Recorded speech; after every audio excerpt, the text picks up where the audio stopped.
On October 8, 2021, old-school GTA fans were in total euphoria. Rockstar presented a short video on its YouTube profile, which clearly shows that we are moments away from the official announcement of the remasters of the 3 GTA parts of the legendary trilogy. Hello? 2 weeks later, the long-awaited trailer arrives, which causes slight doubts as to whether the remasters we will receive on November 11 will pay tribute to our beloved classics from the beginning of this century. Days passed, and finally, the release of GTA The Trilogy, the Definitive Edition, verifies everything. While the graphical aspect generally divides players into 3 groups, where one thinks that the games look cool, the other thinks that the games look average, and the third that they look terrible, but when it comes to the quality of these titles, everyone agrees. Errors, errors, and more errors. In the first 3 days, an avalanche of videos presenting what kind of garbage we're dealing with was popping up on YouTube. Of course, first Rockstar Games, or rather Take-Two Interactive, tried to cover up this negative reception, but the wave of criticism was so great that the management decided that it was necessary to save some honor and respond to the problems, simply apologizing to the players for the quality of the remasters. However, soon after, it turned out that the final edition of the trilogy sold quite well, so the narrative was changed immediately, in which Take-Two proclaimed the remasters as a considerable success. Drama is probably the best word to describe these events. Of course, remasters don't completely suck. You can find some pros and cons in everything. We're talking about the episode about the advantages of remasters, the thumbnail of which you can currently see on the screen. If you're interested in this topic, we recommend you watch this video later. You'll find the link in the tab. Meanwhile, returning to the merits, assigning Grove Street Games to create remasters turned out to be an unforgivable mistake.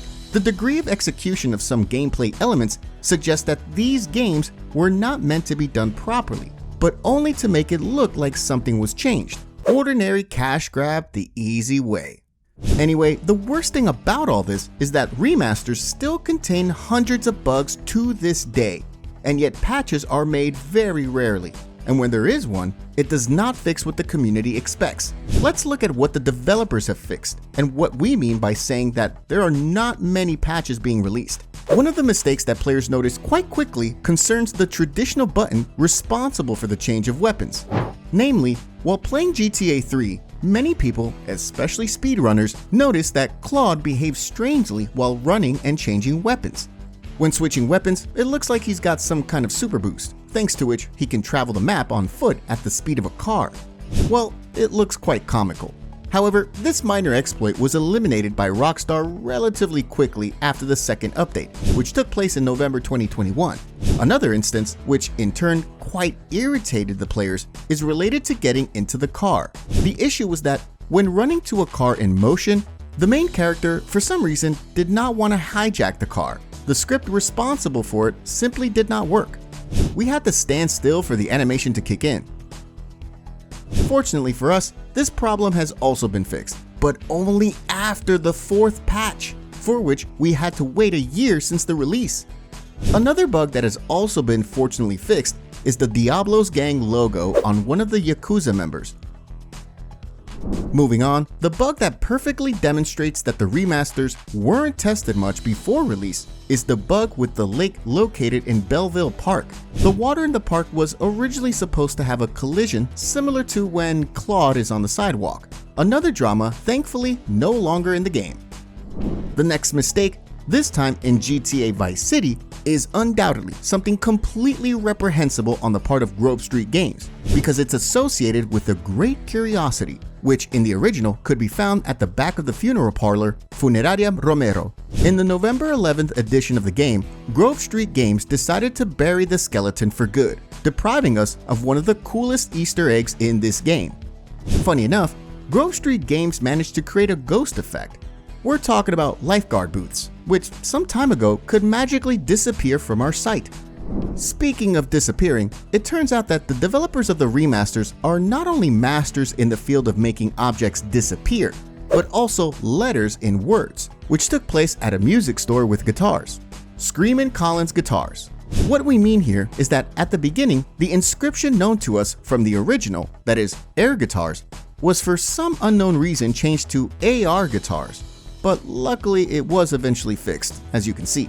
Another interesting effect that we will show you was related to the flamethrower, and more precisely, to the way it works. Well, if we stood close to an object with our backs turned and fired in front of us, then the flamethrower would ignite not only what was in front of Tommy, but also what was behind him, consequently setting Tommy on fire as well. Moving on to GTA San Andreas, we'll start with snapshots, of which we have a total of 50 in the game, and for which, let's call it, we need a camera. In turn, in Definitive Edition, after CJ picked up the phone, these began to magically appear in front of his eyes. One of the coolest things about GTA San Andreas was that players were able to customize the protagonist's appearance. Not only could CJ disguise himself, but at our request, he could be thin, fat, or as powerful as Hulk Hogan. What's cool is that his posture affects other elements, such as stamina, or walking, and running style. However, we won't see any of these things on the first version of the GTA San Andreas remaster. Whether CJ was at max fat or had max muscle, his jogging or walking was no different from when he was skinny. Another very famous feature screwed up by Grove Street Games. The next example from GTA San Andreas is the mechanics of breaking the windshield in cars, which has also already been fixed. In the beginning, after the first shot, a hole appears on the glass, and there are small scratches, which was cool and has remained with the game until today. However, originally, after the second shot, something strange happened. The glass immediately disappeared. Fortunately, now after the second shot, the glass shatters into small pieces, which, let's face it, looks much better than the strange disappearing effect. An equally weird thing happened in the beginning when we wanted to give CJ a high fade haircut. In the remaster, at first, we paid for high fade, but we got an ordinary Caesar haircut instead, a more expensive one. And at the end, it is impossible not to mention the famous bridge in Flint County, which initially had a collision, but did not have a texture. Looking at these eliminated bugs, it would seem that a great job was done, and it is probably partly so. But the problem is that the developers do not fix bugs regularly, which we will now move on to. Not to mention the pace of repair at which the games will be brought to good condition in like 2080. Well, the bridge in Flint County was taken care of, but the collision occurring in Portland next to the scaffolding was left for some unknown reason, although this error has been reported from the very beginning. Furthermore, when we go to a certain backyard in Vice Point, where palm trees grow and a sparrow helicopter spawns, we notice that one of the fences has no texture. A similar situation occurs at the beach racetrack in Vice City, where we can find a couple of street lamps, the collision of which was also forgotten. Yet another example of a bug where collisions are missing is a wooden footbridge leading to one of the ships in Viceport. This error has also appeared on the internet relatively many times, and despite 4 bloody updates, there are still no collisions. And on top of that, the matter is so ridiculous that the collision of this footbridge occurs but a few meters next to it. Inside the movie set, there are brown stairs with platforms. Everything is cool until we have to go to the very top, where you can see a hole, which definitely should not have a collision, but it does. And it's worth mentioning the unusual teleport, which can be found in a minibar located near the El Swanco Casa estate belonging to Tommy. It's no better in GTA San Andreas, where in the countryside, there's still a strange bug related to a dirty lake. The problem is that the higher water level collision occurs despite the lower water level. To all this, it is worth adding awesome bumpers or lanterns with which all sorts of strange things can happen. Moreover, when we go to the beach in Santa Maria Beach, we will see how pedestrians lie on the beach bizarrely. Just look at their necks. What the hell is going on here? Even the weather in GTA San Andreas still looks the same. Regardless of whether it's hot, sunny, cloudy, or windy, it all looks the same. Not to mention the sandstorm. Also, you still cannot rotate the camera while flying planes in the game when it's not raining. Take-Two Interactive ordered an update to prepare these crappy remasters for other platforms, but they couldn't ask to check if all the features would work properly.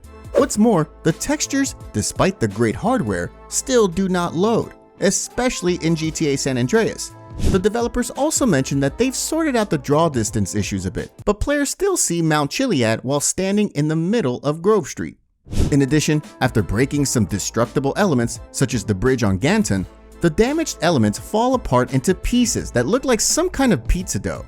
And you can't forget about the wonderful rain that continues to be present in the garages. The best thing is that modders do a much better job so far. They repair and improve certain elements very well. Some good examples include getting back the color of the radio station in the radio selection menu, making the faces of characters like Dennis Robinson look at least good, or how the blood itself looks, which in remasters is disgusting. To sum up today's episode, the biggest problem with remasters is that the creators don't give a shit about them, which can be seen at every turn.